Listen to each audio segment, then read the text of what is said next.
Assalomu alaykum aziz tomoshabinlar va qadrli kanalimiz obunachilari. Bugun sizlar bilan juda muhim, hatto xavotirli mavzuni atroflicha muhokama qilamiz. Bu mavzu har bir nafaqaxo'rni, ularning yaqinlarini qolaversa, ertaga nafaqa chiqadigan har bir fuqaroni bevosita ta'sir qiladigan o'zgarishlarga tegishli. Gap nafaqaxo'rlar uchun javobgarlikning kuchaytirilishi haqida ketmoqda. Shuni ta'kidlashni istardimki, bu videoda keltirilgan ma'lumotlar shunchaki umumiy gaplar emas, balki hayotingizga jiddiy ta'sir ko'rsatishi mumkin bo'lgan amaliy ko'rsatmalar va ogohlantirishlardir. Shu sababli videoni oxirigacha diqqat bilan tomosha qilishingizni, har bir so'zni tushunishga harakat qilishingizni qat'iy tavsiya qilaman. Chunki ushbu ma'lumotni bilmaslik siz uchun jiddiy muammolarga olib kelishi mumkin. Agar hali kanalimizga obuna bo'lmagan bo'lsangiz, hoziroq obuna bo'lish tugmasini bosing va videoga like qo'yishni unutmang. Bu bizga bunday muhim ma'lumotlarni ko'proq odamlarga yetkazishga yordam beradi. Muammoning mohiyati avval qanday edi va hozir nima o'zgardi? Avvallari nafaqa tizimida, to'g'risini aytganda, ba'zi bir bo'shliqlar, nazoratda qoldiqlar mavjud edi. Ba'zan nafaqaxo'rlar o'zlarining hayotidagi o'zgarishlar haqida nafaqa jamg'armasiga xabar bermasdan davlatdan ortiqcha nafaqa mablag'larini olib kelishlari mumkin edi. Bu holatlar ko'pincha avtomatik ravishda aniqlanmasdi va faqatgina tekshiruvlar yoki uchinchi shaxslarning xabarlari orqali yuzaga chiqardi. Masalan, biror bir nafaqaxo'rning ishga kirganligi, lekin bu haqda nafaqa jamg'armasiga ma'lum qilmaganligi yoki bo'lmasa nogironlik nafaqasi olgan shaxsning sog'lig'i yaxshilanganligi va mehnat qobiliyati tiklanganligi. Ammo bu haqda tibbiy mehnat ekspert komissiyasining xulosasini taqdim etmaganligi kabi vaziyatlar bo'lardi. Ba'zan hatto vafot etgan shaxslarning nomiga ham ma'lum muddat nafaqa olish holatlari uchrab turardi. Bunday holatlarda nafaqa jamg'armasi mas'ullari bir necha oy yoki hatto yillar o'tgachgina bu holatlarni aniqlab, ortiqcha to'langan mablag'larni undirish choralarini ko'radi. Bu esa ko'pincha nafaqaxo'rlar va ularning oilalari uchun katta moliyaviy qiyinchiliklarni keltirib chiqarar edi. Chunki ularning kutilmaganda juda katta miqdordagi pulni qaytarishlari talab qilinardi. Nazorat mexanizmlari garchi mavjud bo'lsa-da, yetarlicha samarali emas edi. Ma'lumot almashish tizimlari ham unchalik integratsiyalashmagan edi. Ya'ni pensiya jamg'armasi, soliq idoralari, bandlikka ko'maklashish markazlari, boshqa tegishli tashkilotlar o'rtasidagi axborot almashinuvi to'liq avtomatlashtirilmagan edi. Hozirgi kunda vaziyat tubdan o'zgardi. Hukumat nafaqa tizimidagi adolatni ta'minlash, byudjet mablag'laridan samarali foydalanish va shu bilan birga fuqarolarning mas'uliyatini oshirish maqsadida qator chora-tadbirlarni amalga oshirdi. Eng avvalo, raqamlashtirish jarayonlari jadal suratlar bilan olib borilmoqda. Endilikda pensiya jamg'armasi, boshqa davlat idoralari, soliq organlari, kadastr agentligi, fuqarolik holati dalolatnomalarini qayd etish organlari ifodaga tibbiy muassasalar va boshqa ko'plab tashkilotlar bilan yagona elektron ma'lumotlar bazasi orqali bevosita bog'langan. Bu degani har qanday fuqaroning hayotdagi muhim o'zgarishlar, masalan, ishga kirishi, ishdan bo'shashi, nikoh tuzishi yoki ajralishi, nogironlik guruhi o'zgarishi, yashash joyini o'zgartirishi, hatto vafot etishi kabi ma'lumotlar pensiya jamg'armasi tizimiga avtomatik ravishda real vaqt rejimida kelib tushishi mumkin. Shuningdek, nafaqaxo'rlar uchun ma'lumot berish majburiyati ancha kuchaytirildi. Endi nafaqaxo'rlar o'zlarining nafaqa olish huquqiga ta'sir qilishi mumkin bo'lgan har qanday o'zgarishlar haqida pensiya jamg'armasining hududiy bo'limlariga zudlik bilan aniq belgilangan muddatlarda xabar berishlari shart. Bu majburiyat endi shunchaki tavsiya xarakteriga ega emas, balki qonun bilan belgilangan va uning bajarilmasligi jiddiy huquqiy oqibatlarga olib kelishi mumkin.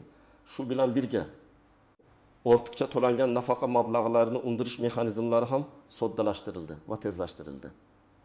Endilikda bunday holatlar avtomatlashtirilgan tizimlar orqali tezda aniqlanib, nafaqaxo'rga nisbatan qonunda belgilangan choralar ko'rilishi mumkin. Boshqacha qilib aytganda, agar ilgari ba'zi nafaqaxo'rlar o'zlarining xabardorligini oshirish yoki ma'lumotni yashirish orqali qandaydir yo'l bilan tizimdan chetlab o'tishi mumkin bo'lgan bo'lsa, hozirgi kunda bunday imkoniyatlar deyarli yo'qqa chiqarilmoqda. Tizim o'z-o'zidan tekshiruvchi va ma'lumotlarni avtomatik ravishda yangilovchi holatga kelgan. Bu esa barcha nafaqaxo'rlar uchun o'z mas'uliyatini to'liq anglash va qonuniy talablarga rioya qilishning har qachongidan ham muhim ekanligini anglatadi. asosiy qismi nimalarni bilish kerak, kim xavotirlanishi kerak va kim xavotirlanishi shart emas. Bu qismda javobgarlikning kuchaytirilishi qaysi jihatlarga taalluqli ekanligini atroflicha ko'rib chiqamiz.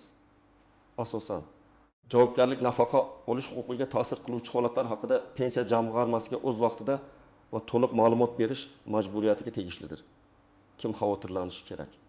Iring. Rasmiy yoki norasmiy ravishda ishga joylashgan nafaqaxo'rlar bu eng keng tarqalgan holatlardan biridir. Odatda yoshga doir nafaqa oluvchilar ba'zan ish faoliyatini davom ettirishadi. Agar ular rasman ishga joylashsa, ya'ni ish beruvchi ular uchun ijtimoiy soliq to'lasa, pensiya jamg'armasi bu ma'lumotni soliq qo'mitasi orqali avtomatik tarzda oladi. Masalan, 32 yoshli Ayub aka yoshga doir nafaqa oladi. U qo'shimcha daromad topish maqsadida kichik bir ishlab chiqarish korxonasiga rasmiy ravishda to'liq stavkada ishga kirdi. Oldingi qoidalarga ko'ra Ayub aka bu haqda pensiya jamg'armasiga o'zi xabar berishi kerak edi. Lekin u buni unutib, bir yil davomida ham nafaqa, ham ish haqi oldi. Yangi tizimda esa Ayub aka ishga kirgan zahoti soliq qo'mitasining ma'lumotlari pensiya jamg'armasiga avtomatik ravishda uzatiladi. Natijada Ayub akaga ishlayotgan davri uchun ortiqcha to'langan nafaqa, masalan, har oy 1500 million so'mdan 22 oy uchun jami 18 million so'm qaytarish talab qilinishi mumkin. Qonunchilikka ko'ra, agar nafaqaxo'r ishlayotgan bo'lsa, uning nafaqa miqdori qayta hisoblanadi va ba'zi hollarda to'lanmaydi. Norasmiy ishga joylashish holatlari ham zamonaviy texnologiyalar yordamida aniqlanishi mumkin. Masalan, agar nafaqaxo'r bank kartasiga muntazam ravishda katta miqdorda pul o'tkazmalarini qabul qilsa va bu o'tkazmalar ma'lum bir faoliyat bilan bog'liq bo'lsa, bu holat shubha uyg'otishi va tekshiruvlarga sabab bo'lishi mumkin. Hatto xususiy korxonalarda norasmiy ishlaganlik, guvohliklar yoki boshqa ma'lumotlar orqali aniqlansa, ortiqcha to'langan nafaqa undirib olinadi. 2. Nogironlik nafaqasi oluvchi shaxslar. Agar siz nogironlik nafaqasi olsangiz va tibbiy mehnat ekspert komissiyasi sizning sog'lig'ingizda ijobiy o'zgarishlar bo'lganini, ya'ni nogironlik guruhi o'zgarishini yoki mehnat qobiliyatingiz tiklanganini aniqlagan bo'lsa, siz zudlik bilan pensiya jamg'armasiga bu haqda xabar berishingiz shart. Misol uchun, Ejin yoshli Gulnora opa 2 guruh nogironlik nafaqasi olgan. Uning temakek xulosasi har 2 yilda qayta ko'rib chiqilardi. Oxirgi tekshiruvda shifokorlar uning ahvoli sezilarli darajada yaxshilanganini, 3 guruh nogironlikni belgilash mumkinligini aytishdi. Gulnora opa bu haqda o'zi xabar berishni unutdi yoki buni muhim deb bilmadi. Biroq TME xulosasi pensiya jamg'armasiga avtomatik ravishda yuborilgan. Natijada Gulnora opaga 3 guruhga o'tish kerak bo'lgan paytdan boshlab 2 guruh uchun ortiqcha to'langan nafaqa farqi, masalan, oyiga 300 ming so'mdan 6 oy uchun 1800 ming so'm qaytarish talab qilindi. Bu kabi holatlarda nafaqaxo'rning javobgarligi juda yuqori bo'lib, o'z vaqtida ma'lumot bermaslik natijasida katta miqdordagi mablag'larni qaytarishga majbur bo'lishi mumkin. 3. Boquvchisini yo'qotganlik nafaqasi oluvchilar. Agar siz boquvchisini yo'qotganlik nafaqasi olsangiz va nafaqa olish huquqingizga ta'sir qiluvchi holatlar yuzaga kelsa, masalan, turmushga chiqsangiz, farzandlaringiz 16 yoshga to'lsa va ularning o'qish joyi yoki ushbu nafaqaga bo'lgan huquqi o'zgarsa, darhol bu haqda pensiya jamg'armasiga xabar berishingiz lozim. Tasavvur qiling, 40 yoshli Dilfuza erini yo'qotganidan keyin 2 farzandi bilan boquvchisini yo'qotganlik nafaqasi oladi.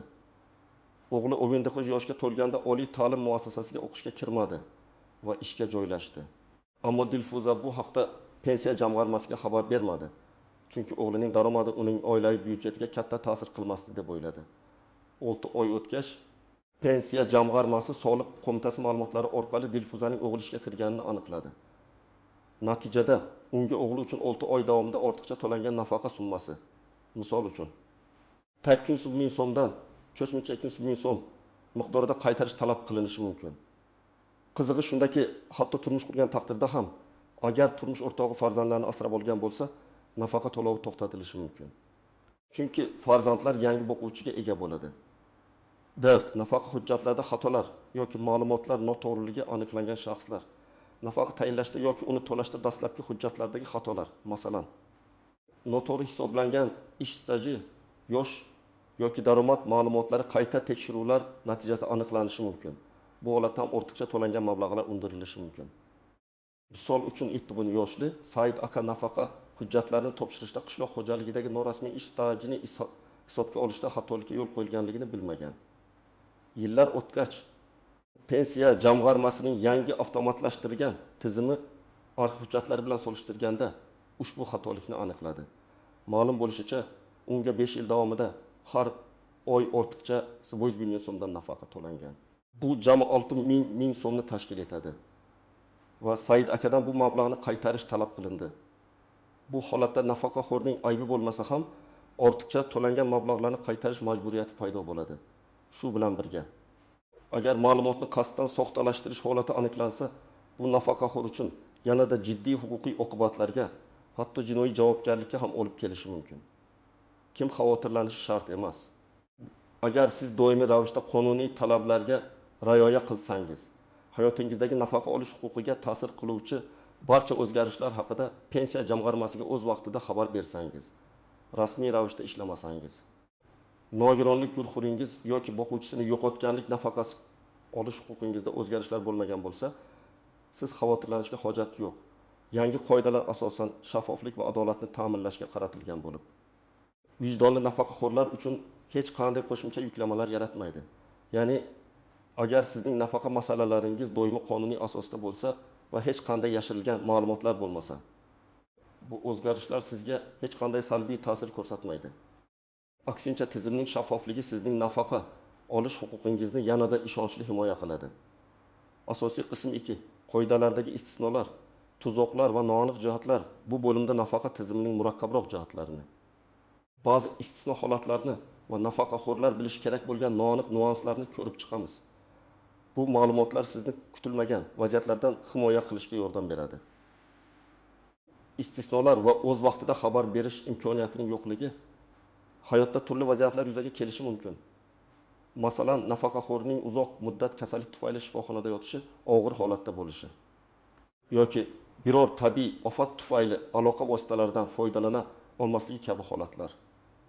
Bunday favqulodda vaziyatlarda nafaqaxo'rning nafaqa olish huquqiga ta'sir qiluvchi o'zgarishlar haqida o'z vaqtida xabar bera olmasligi tushunarli. Agar bunday holat hujjatlar bilan tasdiqlansa, masalan, shifoxonadan ma'lumotnoma, favqulodda vaziyatlar boshqarmasidan xulosa, pensiya jamg'armasi vaziyatni inobatga olib, nafaqaxo'rga nisbatan yengilliklar berishi yoki ortiqcha to'langan mablag'larni undirishda yengilroq mexanizmlarni qo'llashi mumkin. Ammo bu holatda ham imkon qadar tezroq, ya'ni favqulodda vaziyat bartaraf etilishi bilan birinchilardan bo'lib, pensiya jamg'armasiga murojaat qilish shart. Muddat o'tkazib yuborilgan har bir kun javobgarlikni kuchaytirish mumkin. 2. Ma'lumot berilgan, ammo inobatga olinmagan holatlar. Ba'zan nafaqaxo'r o'z majburiyatini bajarib, pensiya jamg'armasiga o'zgarishlar haqida xabar beradi. Ammo qandaydir sabablar tufayli bu ma'lumot tizimda qayd etilmaydi yoki inobatga olinmaydi. Bunday holatlar ham uchrab turadi. Masalan, nafaqaxo'r shaxsan borib arizasini topshiradi. Ammo navbatdagi xodimning e'tiborsizligi tufayli bu ariza ishlov berish jarayonidan chetda qoladi. Agar sizda bu haqda tasdiqlovchi hujjat, arizangizning nusxasi qabul qilinganligi haqidagi shtamp, murojaat raqami, elektron murojaat xabarnomasi bo'lsa, siz o'z haqqingizni himoya qila olasiz. Shu sababli pensiya jamg'armasi bilan har qanday aloqa qilganingizda hujjatlaringizning nusxasini o'zingizda saqlash va qabul qilinganlik belgisi shtamp, imzo sana bilan qaytarib olishga harakat qiling. Bu keyinchalik yuzaga kelishi mumkin bo'lgan tushunmovchiliklar va nizolarni hal qilishda asos bo'lib xizmat qiladi. Tuzoqlar. Kichik daromad, bu ham daromad. Ba'zi nafaqaxo'rlar kichik miqdordagi daromad, masalan, oyga ertaroq so'm ishlash nafaqa to'lashga ta'sir qilmaydi deb o'ylashadi. Biroq qonunchilikda kichik daromad degan tushuncha yo'q. Har qanday rasmiy daromad pensiya jamg'armasi tomonidan inobatga olinadi va nafaqa miqdoriga ta'sir qilishi mumkin. Masalan, 75 yoshli Mavluda bu nafaqa olardi. U qo'shni bog'chada yarim stavkada bog'bon yordamchisi bo'lib ishga kirdi va oyiga erta 100 ming so'm maosh olardi. U bu kichik summani nafaqaga ta'sir qilmaydi deb o'ylab, bu haqda pensiya jamg'armasiga xabar bermadi. 8 oy o'tgach, bog'cha to'lagan ijtimoiy soliq ma'lumotlari orqali pensiya jamg'armasi Mavluda buvining ishlayotganini aniqladi. Natijada unga ishlamasligi kerak bo'lgan davr uchun to'langan nafaqa qayta hisoblanib, katta miqdorda ortiqcha to'langan mablag'larni qaytarish talab etildi. Uchinchi shaxslarga ishonch. Nafaqa hujjatlari bilan bog'liq ishlarni boshqa shaxslarga, masalan, qo'shnilarga, tanishlarga, hatto uzoq qarindoshlarga ishonib topshirish juda xavflidir.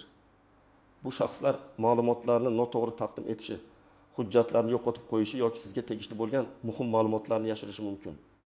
Masalan, erta yoshli nafaqaxo'rning nomidan uning qarindoshi nafaqa uchun hujjatlar topshirgan, ammo qarindosh nafaqaxo'rning yashash joyi o'zgarganini aytishni unutgan. Natijada nafaqa boshqa manzilda ro'yxatdan o'tganligiga qaramay eski manzilga to'lab kelingan.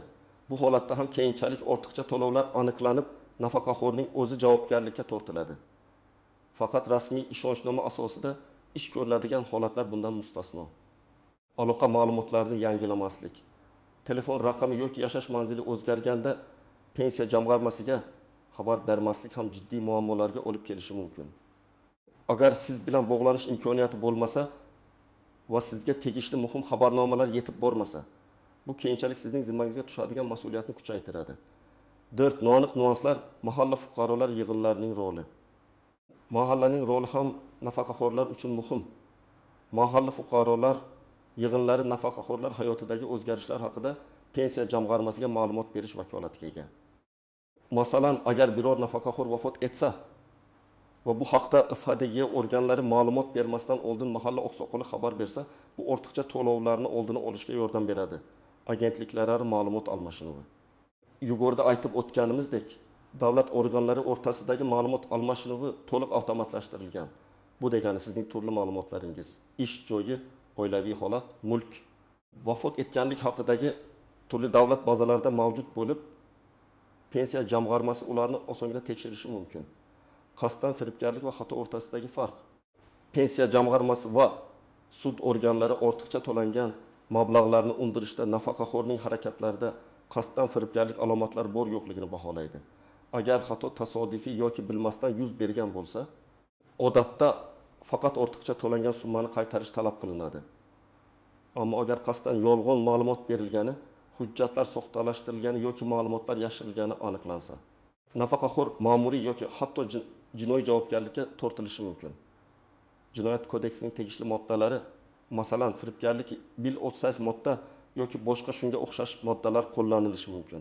Misol uchun, marhum nafaqaxo'rning bank kartasini ishlatib, bir necha oy davomida nafaqa pullarini yechib olgan qarindosh shunchaki ortiqcha to'langan pullarni qaytarib berish bilan cheklanmaydi, balki jinoiy javobgarlikka ham tortilishi mumkin. Muddatning o'tib ketishi istisno. Qonunchilikka ko'ra, ortiqcha to'langan nafaqa summasini undirishda ma'lum bir muddat cheklovlari mavjud. Odatda oxirgi ertalab 3 yil ichida ortiqcha to'langan nafaqa mablag'lari undirilishi mumkin. Biroq, agar firibgarlik holati aniqlansa, bu muddat cheklovi qo'llanilmasligi mumkin. Bu esa nafaqaxo'rlar uchun vaziyatning jiddiyligini yana bir bor tasdiqlaydi. Ushbu noaniq jihatlarni bilish sizga nafaqa tizimida o'z huquq va majburiyatlaringizni to'liq anglashga yordam beradi va kutilmagan muammolarga duch kelishdan himoya qiladi. Har doim e'tiborli bo'ling va shubhali vaziyatlarda mutaxassislardan maslahat olishdan tortinmang. Amaliy maslahatlar tomoshabin nima qilish kerak? Aniq ko'rsatmalar yuqorida keltirilgan barcha ma'lumotlarni hisobga olgan holda. Har bir nafaqaxo'r yoki yaqinlari nafaqa oluvchi shaxslar quyidagi aniq amaliy qadamlarni bajarishlari shart. Bu qadamlar sizni kutilmagan muammolardan himoya qilishga va javobgarlikka tortilish xavfini minimallashtirishga yordam beradi. Birdi, joriy nafaqa holatingizni va huquqingizni ko'rib chiqing. Hujjatlaringizni tekshiring. Eng avvalo, sizga nafaqa tayinlanganligi to'g'risidagi qaror, nafaqa guvohnomasi, ish stajingizni tasdiqlovchi hujjatlar, mehnat daftarchasi, arxiv ma'lumotnomalari, daromadlar haqidagi ma'lumotnomalar, nogironlik guvohnomasi agar tegishli bo'lsa, kabi barcha tegishli hujjatlarning tartibda ekanligiga ishonch hosil qiling. Bu hujjatlarda xatolar yoki nomuvofiqliklar bormi, tekshirib chiqing. Pensiya jamg'armasiga murojaat qiling. Agar biron bir narsaga shubhangiz bo'lsa, o'zingiz yashaydigan hududdagi pensiya jamg'armasining bo'limiga murojaat qilib, o'zingizning nafaqa dosyenizdagi ma'lumotlarni tekshirib chiqishingizni so'rang. Bu sizning huquqingiz. Ular sizga to'liq ma'lumot berishlari shart. Sizning dosyenizdagi ma'lumotlar bilan sizdagi hujjatlardagi ma'lumotlarning bir xil ekanligiga ishonch hosil qiling. 2. Hisobot berilmagan o'zgarishlarni tekshiring. Bandlik holati. Agar siz nafaqa olayotgan bo'lsangiz va biror joyda rasmiy yoki norasmiy ishlayotgan bo'lsangiz, bu haqda pensiya jamg'armasiga xabar berilganligiga ishonch hosil qiling. Agar xabar berilmagan bo'lsa, darhol xabar bering. Xatli xususiy sektorlarda biror bir shaxsiy biznes bilan shug'ullanayotgan bo'lsangiz va undan daromad olayotgan bo'lsangiz, bu haqda ham ma'lumot berishingiz muhim. Oilaviy holat. Agar siz boquvchisini yo'qotganlik nafaqasi olsangiz va turmushga chiqsangiz yoki farzandlaringizning voyaga yetishi, o'qishni tugatishi, ishga joylashishi kabi holatlar yuzaga kelsa, bu haqda pensiya jamg'armasiga xabar berilganligiga ishonch hosil qiling. Nogironlik guruhi. Agar siz nogironlik nafaqasi olsangiz va TMEK tomonidan sog'lig'ingizda ijobiy o'zgarishlar aniqlangan bo'lsa, bu haqda xabar berilganligini tekshiring. Aks holda zudlik bilan kerakli ma'lumotnomalarni taqdim eting. Yashash joyi, yashash manzilingiz o'zgargan bo'lsa va bu haqda pensiya jamg'armasiga xabar bermagan bo'lsangiz, darhol yangi manzilingizni ro'yxatdan o'tkazing va bu haqda pensiya jamg'armasiga ma'lum qiling. Bu ayniqsa nafaqa pochta orqali yoki bank kartasiga emas, balki bevosita uyga yetkaziladigan holatlarda muhimdir. 30. O'zgarishlar haqida proaktiv xabar berish. Qayerga borish kerak? Sizning yashash joyingizdagi pensiya jamg'armasining hududiy bo'limiga murojaat qilishingiz kerak. Agar sizning tumaningizda bir nechta bo'lim bo'lsa, o'zingizga eng yaqinini tanlashingiz mumkin. Yoki My.Gov.uz portali orqali elektron murojaat yo'llashingiz ham mumkin. Qanday hujjatlar kerak? Odatda sizning pasportingiz yoki ID kartangiz, nafaqa guvohnomangiz, shuningdek o'zgargan holatni tasdiqlovchi hujjatlar talab qilinadi. Masalan, ishga kirganlik haqida buyruq nusxasi, mehnat daftarchasidan ko'chirma, nikoh guvohnomasi, TMEK xulosasi va okazo, ariza yozish, o'zgarishlar haqida yozma ariza taqdim eting. Arizangizning ikkinchi nusxasini pensiya jamg'armasi xodimining imzosi, sana va qabul qilinganlik shtampi bilan o'zingizda saqlab qoling. Elektron murojaat qilganingizda esa murojaat raqamini va tasdiqlovchi xabarnomani saqlab qo'ying. Muddat. O'zgarish yuz bergan kundan boshlab imkon qadar tezroq, odatda ertalab 5 oy ichida xabar berish tavsiya etiladi. 4. Agar sizga ortiqcha to'lovlar aniqlangan bo'lsa, o'zingiz xabar bering. Agar siz o'zingizda ortiqcha to'lov borligini aniqlasangiz, pensiya jamg'armasining tekshiruvini kutmasdan o'zingiz bu haqda xabar bering. Bu sizning vijdonlilik darajangizni ko'rsatadi va vaziyatni hal qilishda sizga nisbatan yengilliklar berilishiga sabab bo'lishi mumkin. Tushuntirish so'rang. Pensiya jamg'armasi ortiqcha to'langan mablag'larning qanday hisoblanganligi haqida to'liq tushuntirish talab qiling. Hisob kitoblarning asosliligini tekshiring. Qaytarish tartibi. Ortiqcha to'langan mablag'larni qaytarish bo'yicha kelishuvga erishishingiz mumkin. Ba'zan bu summalarni nafaqadan ma'lum bir foizini ushlab qolish orqali bosqichma-bosqich qaytarishga ruxsat beriladi. 5. Qarorni shikoyat qilish.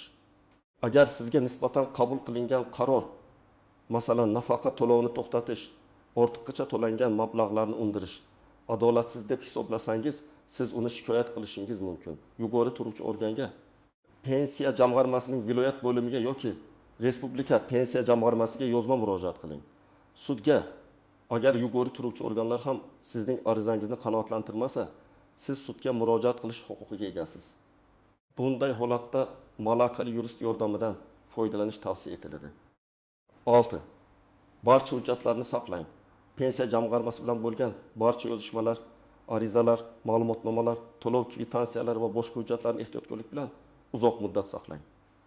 Bu hujjatlar kelajakda yuzaga kelishi mumkin bo'lgan har qanday tortishuvni hal qilishda sizning asosiy dalilingiz bo'ladi. 7. Professional yuridik maslahat. Agar sizning vaziyatingiz murakkab bo'lsa yoki tushunarsiz holatlar yuzaga kelsa, nafaqa huquqi bo'yicha malakali yuristga murojaat qilishdan tortinmang. Mutaxassis sizning huquqlaringizni himoya qilishga yordam beradi. Xulosa va yakuniy chorlov aziz do'stlar. Shuni unutmasligingiz kerakki, nafaqa tizimidagi bu o'zgarishlar faqatgina davlat byudjetini himoya qilishga qaratilgan emas, balki u nafaqa olishda adolat va shaffoflikni ta'minlashga, har bir fuqaroning o'ziga yuklatilgan mas'uliyatni to'liq anglashiga qaratilgan jiddiy qadamdir. Davlat sizga ishonadi va sizdan ham shaffoflikni kutadi. O'z vaqtida ma'lumot berish, o'zgarishlar haqida xabar qilish sizni kutilmagan moliyaviy yuklamalardan, ortiqcha to'langan mablag'larni qaytarish majburiyatidan va hatto jiddiyroq huquqiy oqibatlardan himoya qiladi. Unutmang, nafaqa bu Bu sizning o'tmishdagi mehnatingiz uchun beriladigan munosib rag'batdir. Ammo uni adolatli va qonuniy tarzda olish har bir fuqaroning burchidir. Umid qilamanki, bugungi video siz uchun foydali bo'ldi va ko'plab savollaringizga javob bera oldik. Agar sizda hali ham savollar bo'lsa yoki ushbu mavzu bo'yicha o'z fikr mulohazalaringizni bildirishni istasangiz, izohlarda yozib qoldiring. Har bir kommentariyani diqqat bilan o'qib chiqamiz va imkon qadar javob berishga harakat qilamiz. Videoni do'stlaringiz va yaqinlaringizga ulashishni unutmang, chunki bu ma'lumot ular uchun ham hayotiy muhim bo'lishi mumkin. Kanalimizga obuna bo'ling va keyingi videolarimizni o'tkazib yubormaslik uchun qo'ng'iroqcha tugmasini bosing. E'tiboringiz uchun rahmat, salomat bo'ling.